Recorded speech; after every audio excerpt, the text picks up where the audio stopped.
The Israeli government and Israeli authorities are committing the crimes against humanity of apartheid and persecution as understood under the Rome Statute and relevant international law. The first element of the crime is that there needs to be intent, a discriminatory intent, and in particular, the intent needs to be that and in this context in particular, that the Jewish Israeli population dominates over the Palestinian population. And we evidence that in our report through laws, policies and practices, including the nation-state law, which talks about the right of self-determination being exclusive for the Israeli Jewish people. The second element of the crime is that it needs to be implemented and it needs to be systematic. And what we documented was that in particular, in the occupied Palestinian territories, so that includes the West Bank, East Jerusalem and Gaza, that discrimination is of such a high threshold so as to amount to apartheid. And then finally, the third element of the crime is the systematic, inhumane, repressive acts that are being carried out by Israeli officials.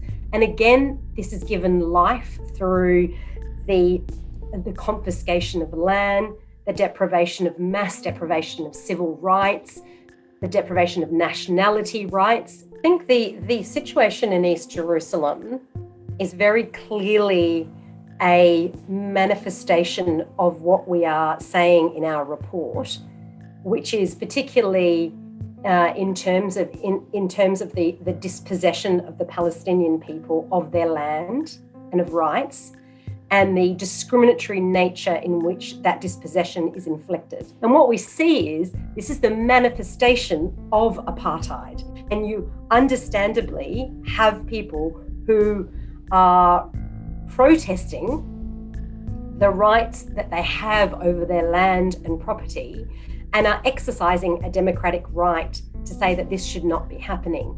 And what we see again and again with respect to this is not only is there a discriminatory law, but this is overlaid with a systemic response, which is excessive use of force and inflicts excessive violence on the Palestinian people. And so this not only in relation to the protests that have happened in East Jerusalem during Ramadan, but also in relation to the violence and the deaths that have happened in Gaza.